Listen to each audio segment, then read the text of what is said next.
नमस्कार दोस्तों, digital digital the metaverse में आपका बहुत बहुत स्वागत है। डिजिटल डिजिटल द मेटावर्स का एक बहुत ही महत्वपूर्ण चरण है आरंभ योग। इस आरंभ योग पे मैं आपको आज बताना चाहूँगा कि हम किसी भी तकनीकी के ज्ञानी हो, किसी भी कला के मर्मज्ञ हो, हमारा पहला लक्ष्य होना चाहिए कि हम अपने इस ज्ञान से कितने लोगों का कल्याण कर सकते हैं, किन लोगों का कल्याण कर सकते हैं। कहते हैं कि हमारे जन्म के साथ एक एक दिन मृत्यु की तरफ हम बढ़ रहे होते हैं और जाने के बाद सिर्फ हमारा नाम, हमारा जो किया हुआ कर्म है, हमारी जो कृति है, वही लोगों की जुबान पे, लोगों के जहन में रह जाया करती है। तो हमारी कृति सदैव अमरत्व को प्राप्त कर ले, इसके लिए हमें सामाजिक सरोकार से जुड़े अत्यधिक क्रियाकलापों पर ध्यान देना चाहिए, ताकि हमारे जाने के बाद भी जो हमारी पीढ़ी है उनको अच्छा समाज मिले। हमें ध्यान देना है कि हम में से कोई ऐसा ना हो जो अपनी गरीबी की वजह से, आर्थिक तंगी की वजह से ज्ञान से वंचित रह जाए। तो दोस्तों, हमें हर एक तबके के हाशिए के अंतिम छोर पर खड़े व्यक्ति का भी ध्यान रखना है, बल्कि उन व्यक्तियों पे ज़्यादा ध्यान रखना है जिनके पास सोर्सेज कम हैं। उनको हम मैक्सिमम सोर्सेज कैसे प्रदान कर सकते हैं। ज़रूरत के जो सोर्सेज हैं, उन सोर्सेज में से हमारे पास जो भी सोर्स है उसको मुहैया कराना हमारा परम कर्तव्य बन जाता है। अब मैं दो शब्द ये बताना चाहता हूँ, जो सेल्स प्रोफेशन से जुड़े हुए लोग हैं, जो बिक्री में हैं, उनके लिए मैं बताना चाहता हूँ कि आप किसी भी वस्तु को सेल करने के साथ साथ सबसे पहले तो आप दिमाग ये रखें कि आप किसी भी विषय वस्तु का, कहते हैं, बिक्री नहीं कर रहे। ये ध्यान में नहीं रखना है कि हमें ये चीज़ें बेच लेना है। अगर आपके दिमाग में कल्याण की बातें हैं तो सबसे पहले सामने वाले का, कहते हैं, ट्रस्ट जीतना होगा।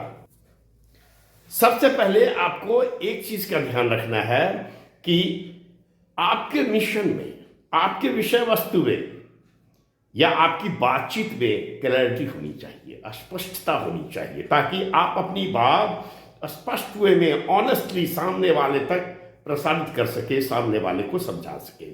तो क्लैरिटी होनी चाहिए, कन्विक्शन होना चाहिए, एक भरोसा होना चाहिए, भरोसा आप जीत सके लोगों से। आपका विषय वस्तु इतना सॉलिड कंस्ट्रक्टेड होना चाहिए, सॉलिड कॉन्टेक्स्ट में होना चाहिए, ताकि क्लैरिटी के साथ आप कन्विक्शन ले सके, भरोसा जीत सके। उसके साथ ही सर्टेनिटी होनी चाहिए, और सर्टेनिटी के साथ केयर होना चाहिए।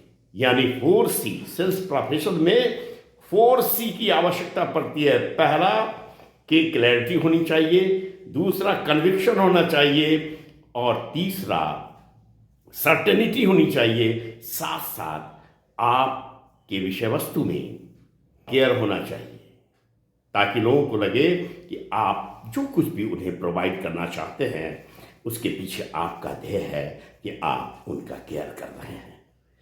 तो दोस्तों, और अच्छा विक्रेता होने के लिए आपको अनस्टॉपेबल होना पड़ेगा। यानी आप सतत प्रयास करेंगे, अपने प्रयास को कभी ढीला नहीं छोड़ेंगे, ताकि आप एवरेज से एक्स्ट्रा ऑर्डिनरी तक की जर्नी कर सकें, आप अपने विषय वस्तु को मैक्सिमम लोगों तक पहुंचा सकें। बाकी आपको कैसे फॉलो करें, क्यों फॉलो करें, ये सारी चीज़ें सामने वाले पे छोड़ देनी चाहिए।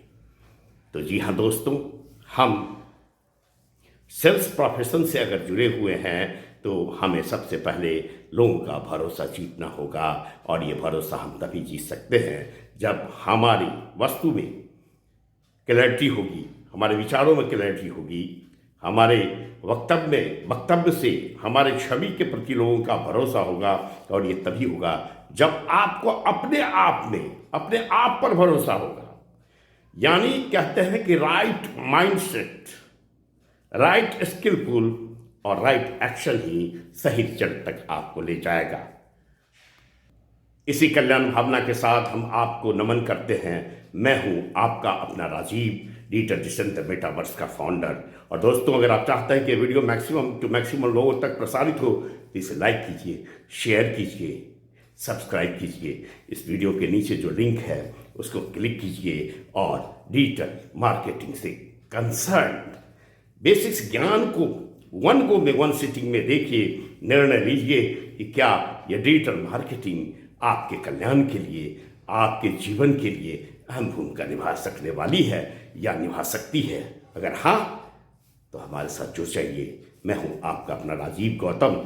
मैं डिजिटल आज़ादी स्कूल के डायमंड लेवल का छात्र हूं। मेरे गुरुदेव हैं श्री संदीप भंसाली, जिनका विचार है, मोटो है सत्य प्रेम सेवा शक्ति भक्ति युक्ति तन मन धन। उनका कहना है कि हम कोई ऐसा काम ही न करें कि हमें झूठ बोलने की जरूरत पड़े, हम सदा सत्य बोलेंगे तो हमारा जो काम है, हमारा जो वक्तव्य है वह सेवा हो जाएगा, उसमें प्रेम झलक पड़ेगा, वह सेवा। और काम अगर सेवा है तो उस काम को करते हुए ना हम थकेंगे, ना हम रुकेंगे, ना हम भटकेंगे।